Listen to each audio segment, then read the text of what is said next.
La première chose que l'on croit savoir sur Dexter Morgan, c'est qu'il est un monstre. Un tueur en série méticuleux, froid, méthodique. Mais si l'on gratte un peu la surface, on découvre quelque chose de bien plus dérangeant. Dexter n'est pas seulement un assassin, il est un être humain brisé qui a appris à jouer à être normal. Et c'est précisément cette façade, ce masque de normalité, qui le rend si fascinant.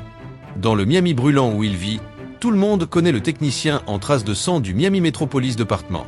Courtois, souriant, un peu étrange, mais inoffensif.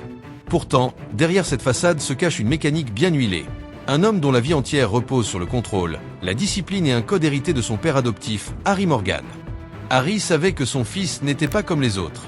Il a compris très tôt que Dexter ressentait une pulsion profonde, incontrôlable, le besoin de tuer. Alors, au lieu d'essayer de la supprimer, il a décidé de la canaliser. Il a créé ce que Dexter appelle le code de Harry. Tuer, oui, mais seulement ceux qui le méritent, les meurtriers, les violeurs, les monstres que la justice n'a pas su punir. C'est là que le dilemme moral de Dexter commence.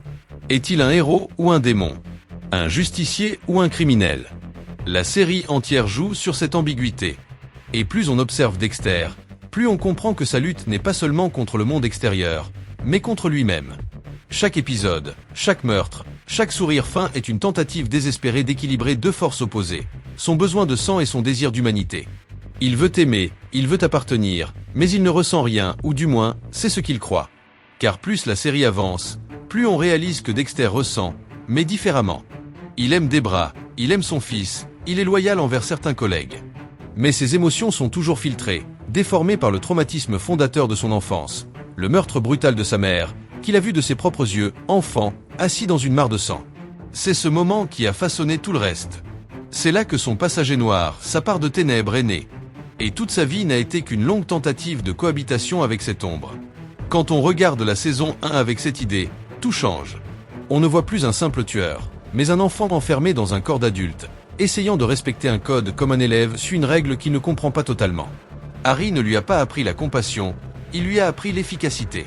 Et cette éducation, bien qu'elle ait sauvé des vies, a aussi condamné Dexter à une existence sans authenticité. Ce qu'il ressent n'est jamais spontané, c'est une imitation, un apprentissage social. Et c'est peut-être ce qui le rend plus effrayant que n'importe quel tueur de la série. Il n'est pas motivé par la haine, la vengeance ou la gloire. Il tue parce qu'il doit le faire, comme quelqu'un respire pour survivre. Mais derrière cette froideur, on perçoit des fissures. Des moments où la façade se brise, un regard vers Rita, une hésitation avant de frapper, une larme qu'il ne comprend pas lui-même. Ces micro-instants nous rappellent que le vrai monstre de Dexter n'est pas son passager noir, c'est sa solitude. Et c'est là que commence vraiment notre analyse. Car comprendre Dexter, ce n'est pas seulement suivre ses meurtres ou ses enquêtes. C'est entrer dans l'esprit d'un homme qui veut être humain, sans savoir comment. Un homme qui joue à la normalité comme d'autres jouent à Dieu. S'il y a une chose que Dexter fait à la perfection, c'est de nous forcer à regarder le monstre à travers les yeux des autres. Car chaque personnage qui gravite autour de lui, Debra Morgan, James Doak, Rita, ou même Harry, agit comme un miroir. Et parmi ces miroirs, deux se détachent, Debra, la lumière, et Doak, l'ombre. Deux pôles opposés qui, sans le savoir, révèlent les véritables limites de Dexter. Commençons par Debra Morgan. Pour Dexter, elle est bien plus qu'une sœur adoptive. Elle est la preuve vivante que l'humanité existe, même dans un monde de sang et de mensonges. Elle ressent tout ce qu'il ne peut pas ressentir. Elle aime trop, parle trop, souffre trop.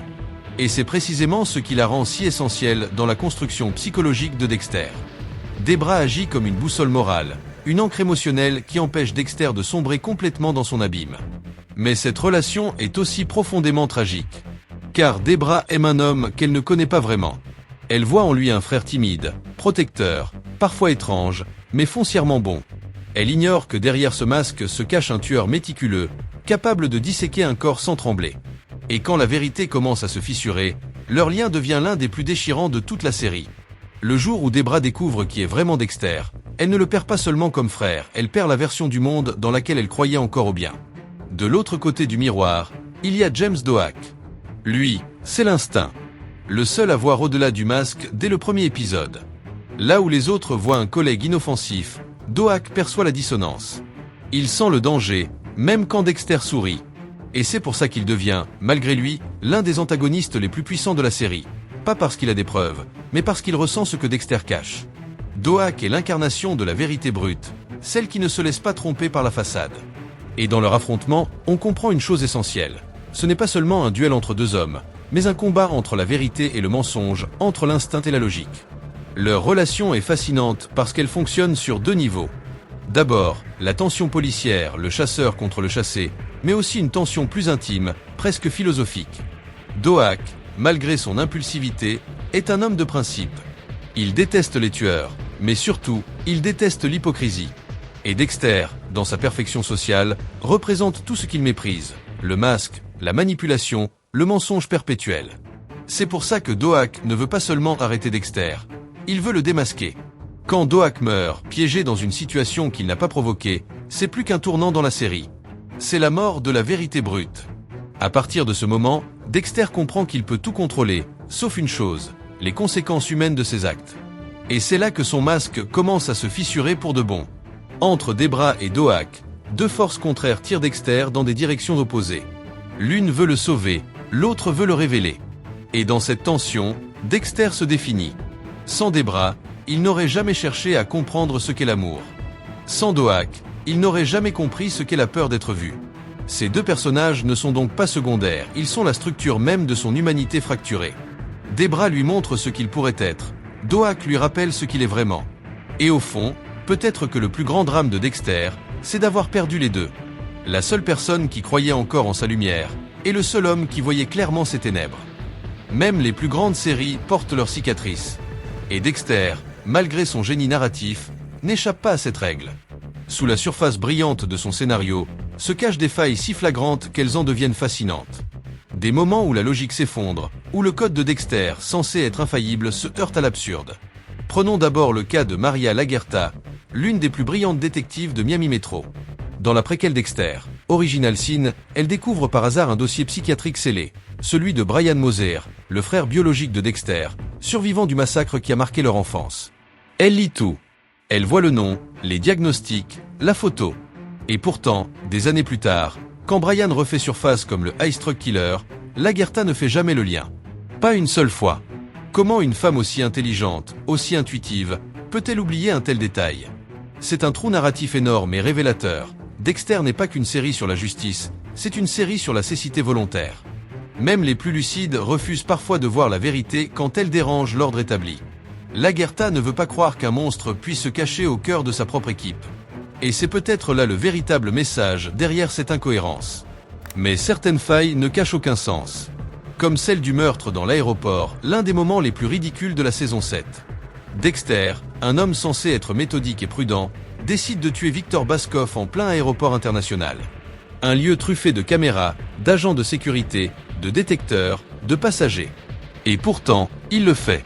Il neutralise sa cible dans les toilettes, transporte le corps en fauteuil roulant, traverse des couloirs bondés, accède à une zone restreinte, sans qu'aucune caméra, aucun agent, ne le remarque.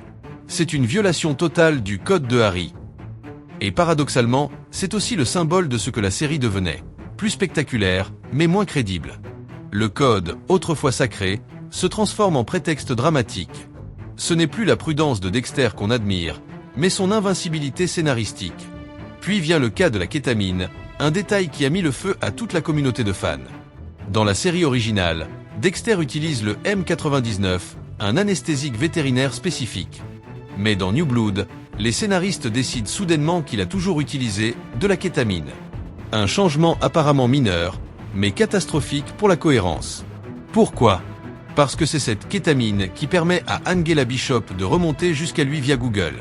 Une erreur qui devient la clé de son arrestation. En d'autres termes, le mensonge des scénaristes devient la vérité de l'intrigue. Et ce genre d'erreur, dans une série fondée sur la précision scientifique, détruit la crédibilité du monde qu'elle a construit. C'est comme si l'univers de Dexter se trahissait lui-même. Ces incohérences ne sont pas des accidents isolés. Elles traduisent une tension plus profonde, celle entre réalisme et mythe. Au fil des saisons, Dexter cesse d'être un homme calculateur pour devenir une figure quasi surnaturelle, capable de tuer sous la pluie, dans des lieux impossibles, sans jamais se faire attraper. Et si ces failles dérangent tant les fans, c'est parce qu'elles brisent le contrat moral de la série. On pouvait accepter un tueur qui ment, qui manipule, qui tue, mais pas un scénario qui triche. Et pourtant, derrière ces erreurs, il y a une vérité ironique. Dexter n'a jamais vraiment échappé à la fiction. Son code, son monde, sa logique, tout repose sur une illusion. Un équilibre fragile entre le réalisme policier et le fantasme du contrôle absolu. Et quand cet équilibre se fissure, ce n'est pas seulement la cohérence du récit qui s'effondre, mais la croyance même du spectateur en l'idée de justice parfaite. La mort de Rita Bennett reste l'un des moments les plus marquants de Dexter. Cette scène est gravée dans la mémoire des fans. Dexter rentre chez lui, entend le cri de son fils Harrison et découvre Rita, morte dans sa baignoire, victime du Trinity Killer. Sur le plan émotionnel, le choc est total. Mais si l'on analyse la scène logiquement, des questions énormes surgissent. Premièrement, la cohérence temporelle. Trinity était sous la surveillance constante de Dexter pendant des jours. Comment a-t-il pu se rendre chez Dexter, entrer sans être remarqué, tuer Rita avec calme et laisser le bébé sur place, puis repartir comme si de rien n'était? Dans le monde réel, c'est quasiment impossible. Deuxièmement, la sécurité. Rita et ses enfants étaient déjà en alerte maximale. Même un criminel aguerri aurait été repéré en tentant de pénétrer dans la maison. Et Trinity, un homme âgé, n'avait ni l'agilité ni la discrétion de Dexter. Troisièmement, le parallélisme narratif. La scène reflète l'enfance traumatisée de Dexter, retrouvé baignant dans le sang de sa mère, Laura Moser. Un symbole fort, certes, mais qui sacrifie la logique pour le drame. Les scénaristes créent un choc émotionnel intense, au prix de la crédibilité de l'intrigue. Cette scène révèle un dilemme permanent de la série, le besoin de suspense et d'émotion contre la cohérence. Dexter n'est plus seulement un personnage méthodique, il devient un outil pour produire un effet dramatique maximum. Après la mort de Rita, Dexter est plongé dans le chaos émotionnel. Il doit protéger Harrison, gérer sa propre douleur et faire face à l'absence de repères moraux. C'est dans ce vide que l'humaine Pierce apparaît dans la saison 5, transformant le traumatisme en quête de vengeance. Mais là encore, des incohérences surgissent. L'humaine devient experte en assassinat rituel en un temps record, suivant les enseignements de Dexter. Elle passe de victime traumatisée à tueuse méthodique sans formation approfondie, un bond de compétences quasi irréaliste. C'est un exemple clair de la licence narrative utilisée pour faire avancer l'intrigue rapidement. Enfin, l'utilisation du luminol par l'humaine dans la série est un autre moment absurde. Elle efface toute trace de sang avec un produit ménager, alors que le luminol révèle même les traces invisibles.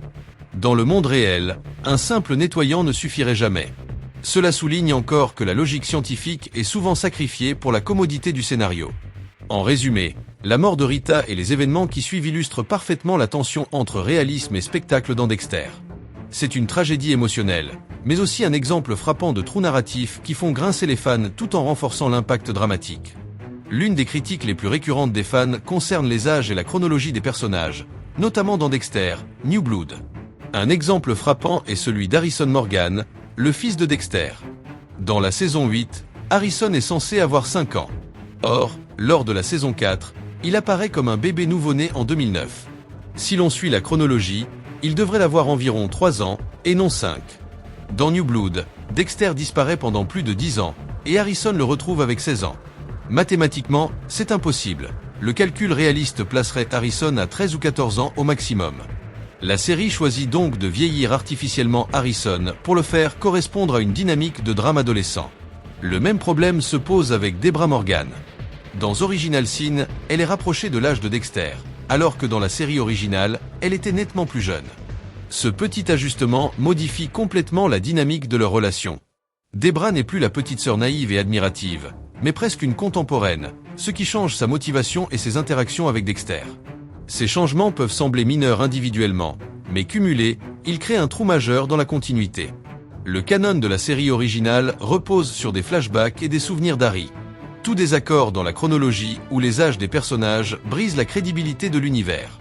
Autre exemple, la relation entre Dexter et Harry Morgan dans la précusérie Original Sin.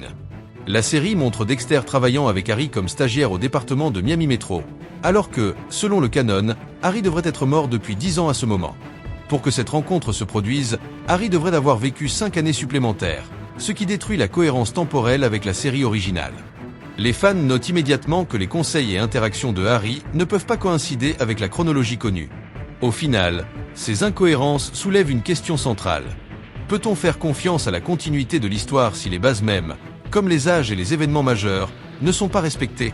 Pour les scénaristes, ces ajustements sont souvent des licences narratives pour faciliter le drame et introduire de nouvelles intrigues.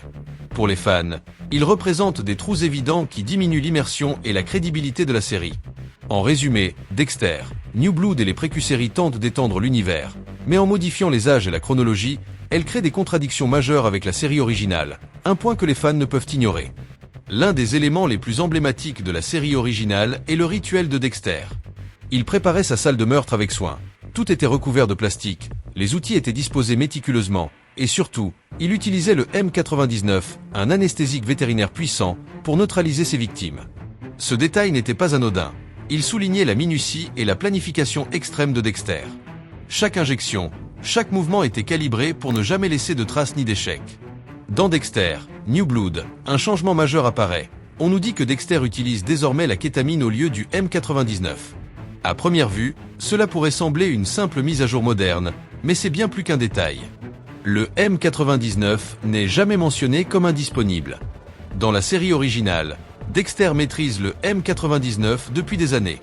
Dans la précusérie Original Sin, il a même du mal à l'utiliser correctement au début, ce qui montre que sa manipulation exige un vrai apprentissage. Impact sur la continuité. La réintroduction de la kétamine dans New Blood modifie la logique interne. Angela Bishop, la chef de police à Iron Lake, découvre que cet assassinat par le carnicier de Miami implique la kétamine, ce qui devient la pièce clé pour découvrir la véritable identité de Dexter. Mais dans la chronologie originale, toutes les victimes de Dexter étaient anesthésiées au M99. Ce changement crée donc une dépendance narrative basée sur une inexactitude, ce que les fans considèrent comme une incohérence majeure. Leçon pour la continuité. Cette altération du produit utilisé pour neutraliser les victimes affecte la crédibilité scientifique et criminelle de Dexter. Le M99 et la kétamine ont des effets très différents. Le M99 est un anesthésique rapide et précis pour un usage vétérinaire, tandis que la kétamine agit plus lentement et de manière imprévisible. La maîtrise de Dexter repose justement sur une exécution parfaite, et cette substitution simplifie artificiellement son expertise. Réaction des fans. Les fans ont critiqué ce changement comme un saut narratif forcé, car il permet à l'intrigue de New Blood de progresser sans respecter la logique établie de la série originale. Même si certains justifient cela par l'inaccessibilité du M99 dans l'Ohio, la série n'apporte aucune explication crédible. Résultat, la continuité est perturbée et l'illusion du perfectionnisme de Dexter est brisée. En résumé, le passage du M99 à la kétamine n'est pas un simple détail. C'est un changement narratif qui impacte directement la crédibilité du personnage et de l'intrigue. Pour les scénaristes, c'est une façon de faciliter le déroulement de New Blood. Pour les fans, c'est un trou dans la continuité qui affaiblit l'univers construit depuis la série originale. Si Dexter est reconnu pour sa précision et son code d'Harry, certaines scènes défient totalement la logique. L'un des exemples les plus flagrants se situe dans la saison 7, lorsqu'il décide de tuer Victor Baskoff à l'aéroport international. Une mise en contexte irréaliste. Dexter venait d'être découvert par sa sœur Debra, qui l'avait surpris en train d'assassiner Travis Marshall dans une église. Normalement, dans une telle situation, Dexter devrait redoubler de prudence, respecter son code et minimiser les risques.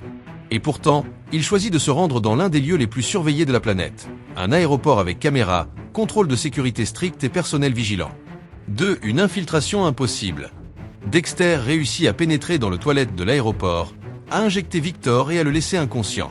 Ensuite, il le transporte en fauteuil roulant à travers les couloirs bondés, passe devant des caméras de surveillance et atteint une zone réservée pour les bagages non réclamés. Là, il monte son rituel complet. Plastique, outils, découpe, comme s'il avait tout le temps du monde. Une absurdité flagrante. Dans la vraie vie, aucun passager ou agent ne remarquerait un corps inanimé transporté dans un fauteuil roulant. Aucun employé n'aurait alerté la sécurité lorsqu'il franchit une zone restreinte. La TSA ou les caméras ne détecteraient pas la manipulation d'un corps. La réponse réaliste est simple, impossible. Pourtant, la série nous montre Dexter sortant de l'aéroport avec le cadavre, sans qu'aucune alerte ne soit donnée. 4. La justification narrative. On pourrait dire que le code d'Harry rend Dexter intouchable, mais cela ne tient pas pour un environnement moderne ultra surveillé comme un aéroport. Ce trou de scénario est un saut narratif forcé, permettant à Dexter de continuer sa traque sans conséquence. C'est un exemple typique où la logique est sacrifiée pour le drame. 5. L'impact sur la crédibilité. Cette scène illustre parfaitement comment certains épisodes brisent la cohérence scientifique et criminelle, déforment le réalisme que la série originale tentait de maintenir, montrent Dexter comme un super-héros invincible, capable de défier la surveillance et la sécurité extrême. En conclusion, la scène de l'aéroport est un des trous de scénario les plus ridicules de Dexter, mais elle sert un objectif dramatique, montrait la détermination du personnage tout en sacrifiant le réalisme. L'un des moments les plus dévastateurs et marquants de Dexter reste la mort de Rita Bennett, orchestrée par Arthur Mitchell, le Trinity Killer. La scène est iconique. Dexter rentre chez lui, entend les pleurs de son fils Harrison, et découvre Rita morte dans la baignoire. 1. La logistique improbable. Analysons la situation. Temporalité impossible.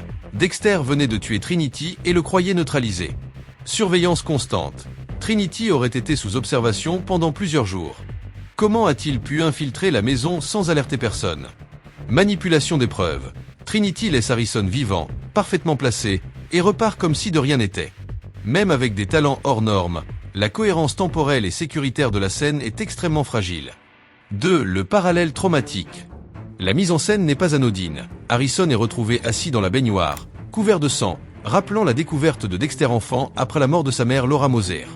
Ce parallèle dramatique est puissant sur le plan narratif, mais il force la suspension de l'incrédulité, car la précision de Trinity frôle l'irréaliste. 3. Impact sur Dexter. La mort de Rita plonge Dexter dans un isolement émotionnel profond, accentuant son obsession pour le contrôle et la vengeance. Prépare l'arrivée de Lumen Pierce, qui devient son allié pour traquer les criminels. 4. Les incohérences avec la logique criminelle. Dexter enseigne à Lumen comment assassiner rituellement, mais certains détails défient la vraisemblance. Lumen apprend extrêmement vite à traquer, immobiliser et tuer sans laisser de traces. L'utilisation du luminol pour détecter le sang est contournée par un simple produit ménager, ce qui est scientifiquement impossible. Dans la réalité, le luminol réagit avec le fer de l'hémoglobine et laisse des traces même après nettoyage. Cette scène transforme la série en fiction déconnectée des méthodes criminelles réalistes, un choix purement narratif pour accélérer la progression de l'intrigue. 5. L'équilibre entre drame et crédibilité. La scène illustre parfaitement la tension entre impact dramatique et cohérence logique. La série privilégie le choc émotionnel et le développement de personnages. La logique criminelle, pourtant centrale dans la série, est ici sacrifiée. En conclusion, la mort de Rita reste un tour de force narratif, mais elle expose l'un des trous de scénario majeurs. La plausibilité de l'acte criminel face aux contraintes réalistes est presque inexistante. L'un des aspects les plus discutés par les fans de Dexter concerne la gestion des âges et de la chronologie. Ces incohérences apparaissent dans la série originale, mais se multiplient dans les préquels et New Blood. Un Harrison Morgan, un âge impossible. Dans la saison 8, Harrison est présenté comme ayant 5 ans. Or, il est né dans la saison 4, lors de la mort de Rita, 2009, ce qui le ferait âgé de 3 ans, maximum, dans la chronologie originale. Dans Dexter, New Blood, Harrison retrouve Dexter après plus de 10 ans d'absence. La série le montre alors âgé de 16 ans, ce qui est mathématiquement impossible, puisque cela impliquerait un décalage de 2 à 3 ans par rapport à la chronologie établie.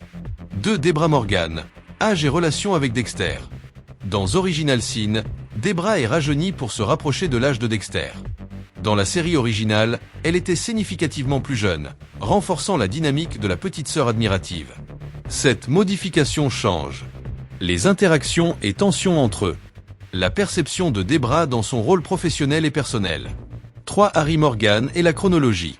Harry, figure centrale du code de Dexter, est également affecté par ces incohérences. Dans la série originale, Harry meurt alors que Dexter est encore étudiant, environ 21-22 ans. Dans Original Sin, il apparaît actif dans Miami Metro alors que Dexter débute son stage, contredisant totalement le canon. Pour que cela soit plausible, Harry aurait dû vivre plusieurs années de plus, ce qui déséquilibre toute la chronologie et les flashbacks de la série originale. 4. L'effet cumulatif sur la continuité. Ces ajustements individuels semblent mineurs, mais mis ensemble, ils créent une perte de cohérence narrative, une altération de la dynamique des relations familiales, surtout avec Harrison et Debra, une confusion pour les fans qui suivent la série depuis longtemps et qui attendent une continuité rigoureuse. 5. La conséquence pour l'immersion. La série dépend fortement des flashbacks et souvenirs de Harry. Lorsque ces repères sont modifiés ou contredits, la suspension d'incrédulité est affectée. Les incohérences de temps et d'âge sapent l'impression que le monde de Dexter est réel et logique, même dans le contexte d'un anti-héros obsessionnel. L'un des éléments les plus emblématiques de Dexter est son rituel de préparation. Plastique partout, outils disposés avec précision. Victime anesthésiée, traditionnellement avec le M99, un puissant anesthésique vétérinaire. Ce rituel est central pour montrer sa méticulosité extrême, illustrer la discipline héritée du code de Harry, Construire la tension dramatique autour de chaque meurtre. 1. Le changement inexplicable dans New Blood. Dans Dexter, New Blood, la série indique que Dexter utilise désormais la kétamine au lieu du M99. Problème, la kétamine n'avait jamais été mentionnée dans la série originale. Les conséquences de ce changement sont multiples. Cela crée un décalage de continuité avec les compétences montrées dans Original Sin et la série originale. Le processus de neutralisation des victimes est présenté comme plus simple, ce qui réduit le réalisme du rituel. Les fans ont perçu ce changement comme un raccourci narratif, utilisé pour permettre à Angela Bishop de découvrir la vérité plus facilement. 2. La justification artificielle. La série tente d'expliquer que la kétamine remplace le M99 car il serait impossible à obtenir. Mais cela reste insatisfaisant, car cela efface des années de construction du personnage. Cela transforme le rituel en quelque chose de moins dangereux, moins précis. Cela introduit une erreur de continuité volontaire pour faciliter l'intrigue. 3. L'impact sur la perception de Dexter. Dans la série originale, chaque meurtre est calculé au millimètre, ce qui renforce la tension. En modifiant le produit anesthésiant, New Blood crée l'impression que Dexter peut s'adapter trop facilement, ce qui affaiblit la crédibilité de son personnage. Cela dénote une incohérence majeure dans le traitement du « Dark Passenger ». Dans la saison 5, Dexter fait équipe avec Lumen Pierce, une survivante traumatisée par un groupe de violeurs et d'assassins. Leur objectif, la vengeance. 1. Le problème du luminol. Dans la réalité, le luminol révèle toute trace de sang, même après nettoyage. Mais dans la série, Lumen utilise un simple produit ménager et efface toutes les preuves, même devant le luminol. 2. Pourquoi c'est un énorme trou scénaristique? Crédibilité scientifique. Les chimistes expliquent que le luminol réagit avec le fer dans l'hémoglobine, laissant une trace quasi indélébile. Aucun produit ménager standard ne peut neutraliser cette réaction. Contradiction avec le personnage de Dexter. Dexter est construit comme un analyste obsessionnel, méticuleux et prudent. Permettre à l'humaine d'effacer le sang si facilement dénigre son expertise et son contrôle. Impact sur la série. Cela réduit la tension dramatique. Cela transforme une scène de vengeance intense en moment invraisemblable, presque comique pour les fans les plus attentifs. 3. La justification narrative. La série tente d'expliquer cet exploit par une notion de auto-érotique mumification, très éloignée de la logique criminelle. Mais c'est clairement une excuse scénaristique faible, destinée à faire avancer l'intrigue plutôt qu'à respecter le réalisme. 1. Harrison Morgan, le fils de Dexter.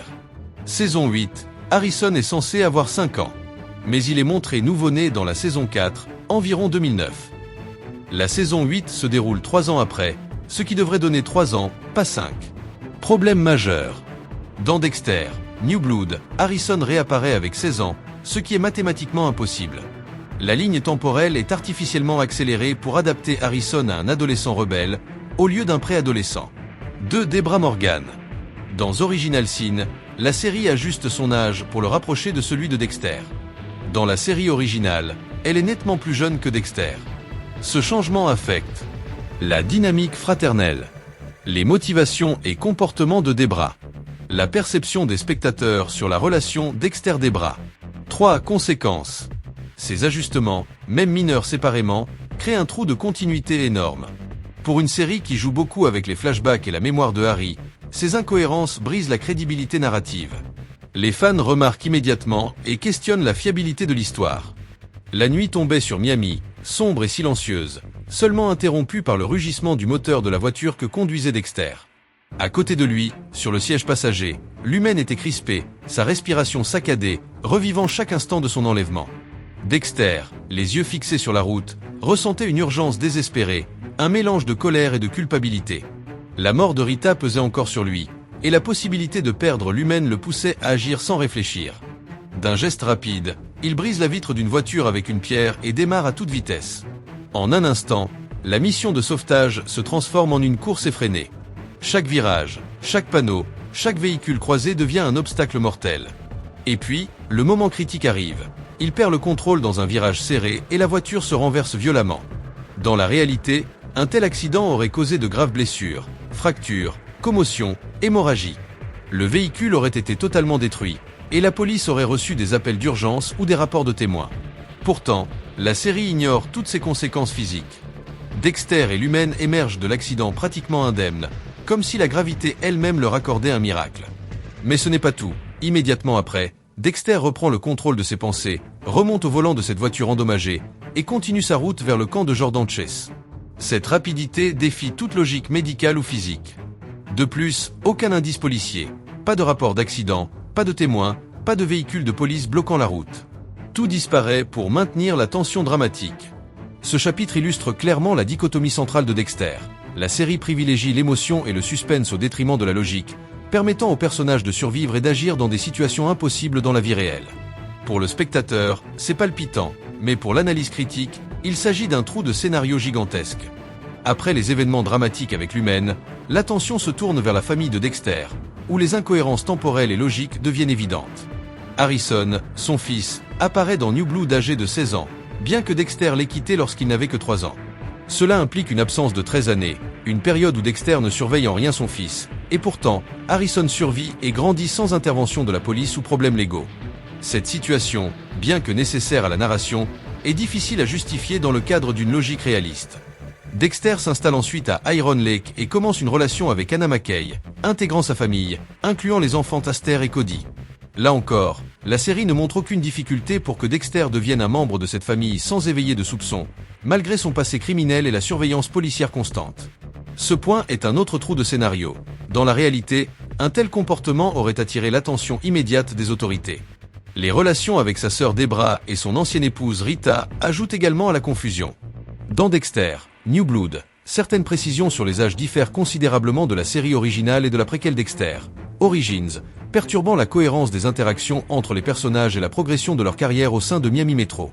Enfin, Dexter continue à maintenir des relations proches avec des individus qui, par logique, devraient être en danger constant à cause de son style de vie.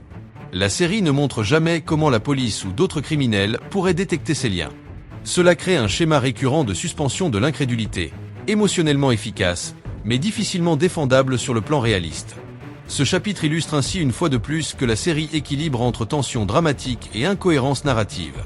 Les relations familiales et personnelles deviennent un terrain où la crédibilité est sacrifiée pour maintenir le drame et la connexion émotionnelle avec le spectateur.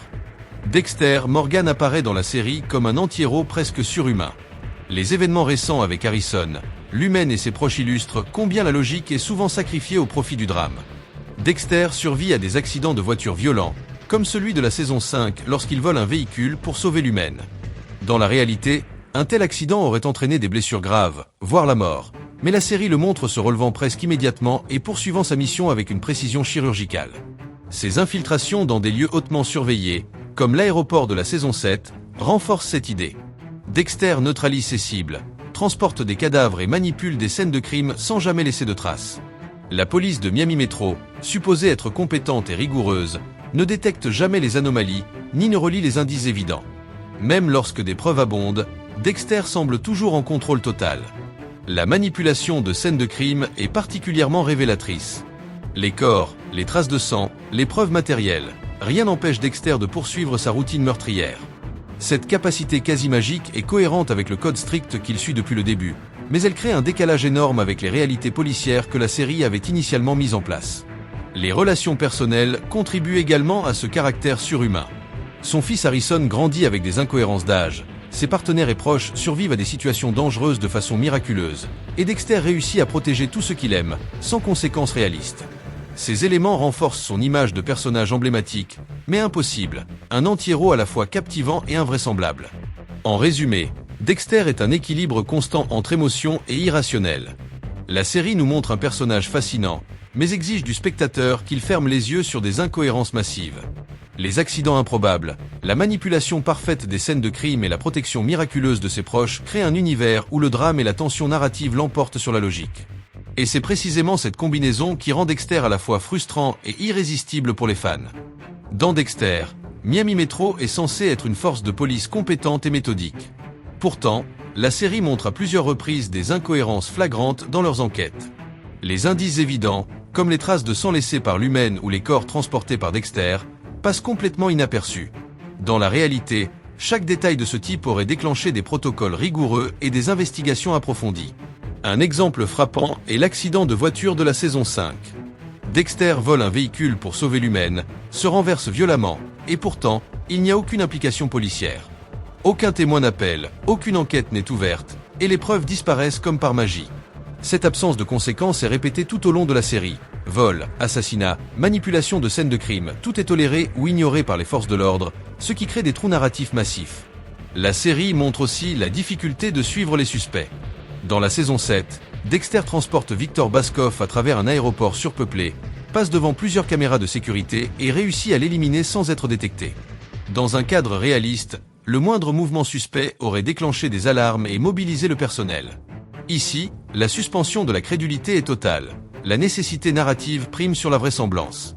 En parallèle, les investigations des personnages secondaires, comme Debra ou Angela Bishop dans New Blood, sont curieusement lentes ou superficielles. Angela découvre des indices trop évidents concernant l'identité de Dexter, comme les traces de kétamine sur les victimes, simplement pour faire avancer l'intrigue. Ce type de coïncidence pratique illustre comment les enquêtes policières sont souvent manipulées pour servir le scénario, plutôt que de refléter la réalité. Ces incohérences sont renforcées par la manipulation du temps et des âges des personnages. Harrison, par exemple, grandit de manière erratique, ce qui complique toute ligne temporelle crédible pour les enquêtes. Les interactions avec les proches de Dexter sont également irréalistes. Aucun voisin, collègue ou enquêteur ne semble remarquer ses activités suspectes, renforçant le caractère miraculeux de ses actions. En résumé, les enquêtes policières dans Dexter sont volontairement imparfaites pour permettre aux héros de rester invincibles. Les trous narratifs se multiplient, indices ignorés, témoins absents, coïncidences incroyables. Pour le spectateur, c'est frustrant d'un point de vue logique, mais cela maintient la tension dramatique et permet à Dexter de rester le personnage central, toujours en contrôle, toujours hors de portée de la loi. L'un des aspects les plus problématiques de Dexter reste ses relations personnelles et familiales. La série tente d'explorer la vie émotionnelle du protagoniste, mais crée souvent des incohérences difficiles à ignorer. Prenons Harrison, le fils de Dexter. Dans New Blood, Harrison a 16 ans, alors que Dexter l'a abandonné à l'âge de 3 ans. Cela implique une absence de 13 ans. Pourtant, la série ne montre jamais comment Harrison a survécu seul, ni comment il a été protégé par les autorités ou des proches. De plus, son arrivée à Iron Lake se fait sans aucune détection. C'est un trou narratif énorme, aucune autorité, aucun adulte responsable, aucune conséquence légale. Tout est ignoré pour servir la progression dramatique. Ensuite, il y a Anne et ses enfants, Aster et Cody. Dexter s'intègre à cette famille sans problème, malgré son passé criminel et la surveillance policière constante. Comment un assassin en fuite peut-il établir des liens étroits sans éveiller le moindre soupçon? La série ne le justifie pas, ce qui ajoute un autre trou narratif. Les relations avec Debra et Rita montrent aussi des incohérences. Dans la préquela Dexter, Origins, Debra est presque de l'âge de Dexter, alors que dans la série originale, il y a plusieurs années d'écart. Ces variations affectent la perception des interactions et la progression de leur carrière à Miami Metro, rendant difficile de comprendre le développement des événements. Dexter protège également systématiquement ses proches de manière miraculeuse. Que ce soit Harrison, ses partenaires ou des amis, il semble toujours capable d'éviter tout danger ou intervention policière. Dans la réalité, ses crimes et sa vie double auraient inévitablement des conséquences pour son entourage. Pourtant, la série les ignore presque entièrement, créant un motif répétitif de suspension de la crédulité. En résumé, les relations familiales et personnelles dans Dexter reflètent un équilibre entre émotion et nécessité narrative. Les incohérences sont évidentes, âge variable, absence de conséquences légales, protection miraculeuse. Du point de vue dramatique, cela fonctionne. Le spectateur s'attache à Dexter et à sa famille. Mais du point de vue logique, la crédibilité de ces relations est constamment remise en question. Ces incohérences ne nuisent pas au plaisir de la série, mais elles rappellent que, dans l'univers de Dexter, la tension et l'émotion passent avant la vraisemblance. Chaque interaction, chaque lien familial est conçu pour servir la narration, même si cela défie toute logique réaliste. Après avoir analysé toutes les incohérences de Dexter, des erreurs de chronologie aux accidents improbables, en passant par les failles dans les enquêtes policières et les relations familiales, nous pouvons dresser un constat clair. Dexter Morgan est un anti-héros presque surhumain.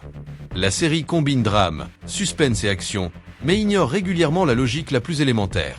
Dexter survit à des accidents de voiture spectaculaires, à des tempêtes, à des infiltrations impossibles et manipule des scènes de crimes complexes sans laisser la moindre trace. La police, pourtant compétente, ne détecte jamais les preuves les plus évidentes ni ne relie les indices les plus simples. Même quand des cadavres et des traces de sang jonchent les lieux, Dexter agit avec une liberté totale. Ses relations personnelles compliquent encore la crédibilité. Harrison vieillit de manière incohérente, ses partenaires et proches sont continuellement en danger, et Dexter parvient toujours à les protéger. La série modifie les âges, les chronologies et les rôles familiaux selon les besoins de l'intrigue, ignorant les conséquences logiques. Pourtant, malgré ces incohérences, le public reste captivé.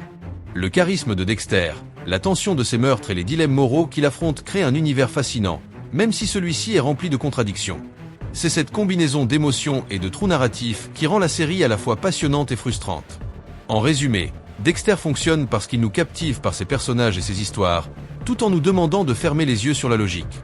Les trous de scénario sont énormes, mais ils font partie du charme sombre de ce personnage capable, de manière presque impossible, de survivre, de se venger et de s'échapper encore et encore.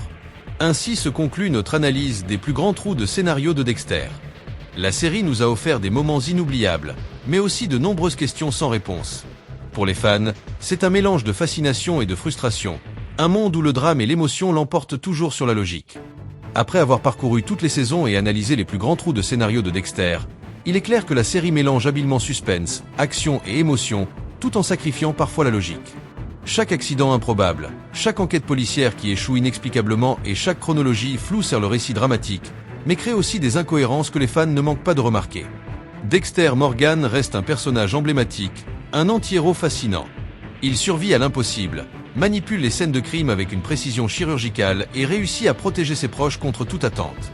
Harrison grandit dans des conditions incroyables, ses partenaires échappent miraculeusement au danger, et Dexter continue de tisser sa double vie sans que les forces de l'ordre ne l'attrapent. La série ignore souvent la logique, mais cette même audace rend Dexter captivant et unique dans le monde des thrillers policiers. Ce mélange de drame intense et de trous narratifs massifs crée une expérience ambivalente. Les spectateurs sont à la fois émerveillés et frustrés.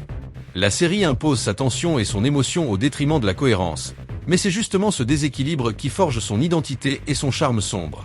En conclusion, Dexter fonctionne parce qu'il nous entraîne dans un univers où la morale, le suspense et la survie priment sur la logique. Les erreurs et incohérences sont nombreuses, mais elles font partie intégrante de l'expérience. Elles rappellent que Dexter Morgan est un anti-héros presque surhumain, capable de survivre, de se venger et d'échapper à la justice encore et encore. Si vous avez aimé cette plongée dans les trous de scénario et les incohérences de la série, n'hésitez pas à partager vos propres observations. Quels moments vous ont semblé impossibles? Quelles incohérences vous ont le plus surpris? La discussion ne fait que commencer, car dans le monde de Dexter, les surprises sont toujours à la hauteur de l'impossible. Merci d'avoir regardé cette vidéo jusqu'au bout. Si vous avez aimé cette plongée dans l'univers de Dexter et ses moments les plus incroyables, n'oubliez pas de vous abonner à notre chaîne, de cliquer sur la cloche pour ne rater aucune analyse, et de laisser un commentaire pour partager vos théories ou vos scènes préférées. Ici, chaque épisode de Dexter est décortiqué, analysé et discuté avec passion. Rejoignez notre communauté et plongez avec nous dans les mystères, les incohérences et les moments inoubliables de la série. Alors, abonnez-vous maintenant et restez à l'affût. Dans le monde de Dexter, les surprises sont toujours au coin de la rue.